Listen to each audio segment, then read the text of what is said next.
First off, I didn't take a lot of pictures or video during this project. It was cold, it was windy, I just wanted to get it done. I watched a lot of videos on YouTube before I tackled this project, and they cover most of what's involved in replacing a power steering rack. However, there are a couple major points that some videos don't cover, and those are the main points I want to bring up. Plus, a new problem developed during the replacement of my steering rack that is a common issue for many, not just when you replace a steering rack. It's just a common thing that can happen, and it could scare the hell out of you. Stay tuned until the end, and I'm going to point you to another video where I show you how to fix that problem. So, okay, I picked up this 2003 Taurus. I knew from the test drive that the steering rack was bad. When I got the thing home, I jacked it up, and you could take each wheel and rotate it just a little bit to the left and right. That sealed the deal. I knew what the problem was. So that's when I hit YouTube and got some good information. So here's what I found. So the first issue I want to tackle, you have to have it up on a lift.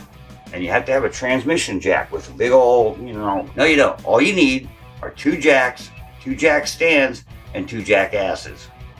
Okay, all kidding aside, two guys, a couple of jacks, and a couple jack stands, you can actually pull this off without a lift. We did it in a gravel driveway, in the wind, in the cold. So you do not need a lift. You do need patience. You need to make sure your neighbors are okay with hearing some swear words.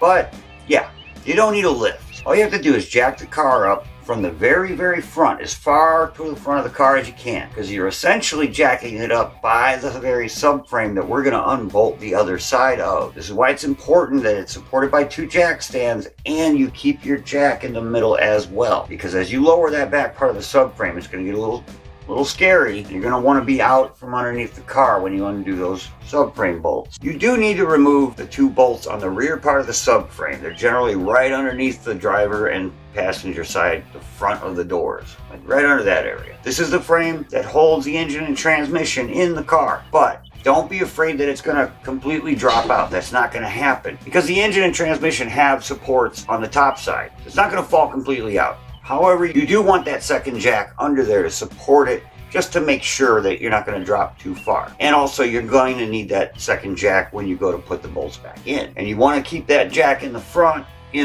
because we're teeter-tottering on those jack stands when you lower the back side of that subframe. And did I mention chock the wheels and lock the emergency brake? Probably should have mentioned that. Safety first, of course. You're going to want to loosen and remove the power steering lines. And the easiest way I found is a tool called a crow's foot. I found myself not sure which size I was going to need, so I went ahead and just bought a set of them. They're indispensable. Some people love them, some people hate them. In this particular case, the way you can wrap it around the tube and all the way down to the connector, and it wraps around a significant amount more than you would with a regular open-end wrench, is vital. Once you remove those lines, this is where part 2 comes in. Now, some videos do mention this, and some in pretty good detail, but there is a check valve in the upper hose inlet. Without that, the system will not work. Your new steering rack may or may not come with one of those pre-installed.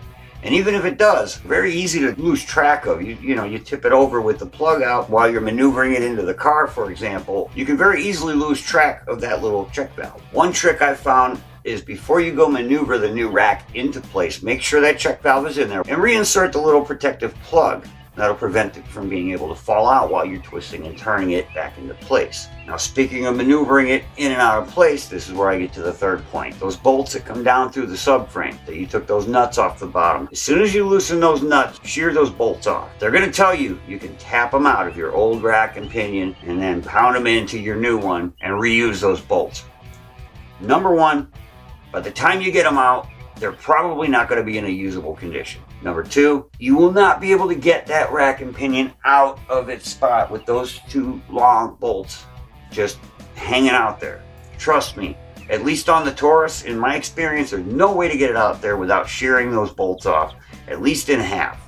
Then it gives you some room to maneuver it around and get it out through the driver's side wheel well. So just go ahead and shear them off. So before you even start this project, have new bolts ready for the new one, whether it came with them, hopefully not pre-installed. So have 2 new bolts ready, but don't put them in the new rack until the rack is in place inside the car. Just to reiterate my 3 things, you don't need a lift, but you do need proper support and a helper, of course. Second point, don't forget that little check valve. It's important. It will not run. You're going to put it all together and it will not run, and you could possibly damage your steering system, your power steering pump, pump, or any number of things can go wrong if you don't have that check valve in place. And number 3, just cut those bolts off as close as you can to give you the best option of maneuvering it out and put new bolts in the new steering rack. Why use those old rusty bolts on a brand new steering rack anyway? So those are the main things I'm covering. I'm not going to talk about how to set the tie rods and adjust.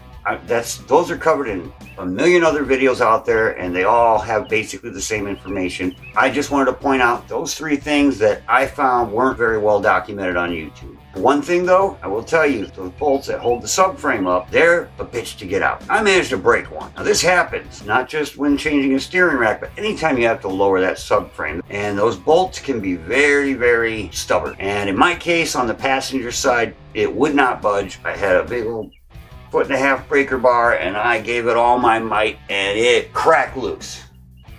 Right half in two. So I'm stuck with a broken bolt. And where's the other side of this bolt? Where's the nut that the bolt goes into? In my case, it's completely boxed in around sheet metal. So make sure you subscribe and see my next video where I show you how I was able to locate and replace that subframe bolt. It's not as difficult as some other YouTube videos make it look. Just watch this and I show you how I did it. And this can help you in any situation where you've broken one of those subframe bolts. Thank you for watching. Please subscribe, and I will see you next time.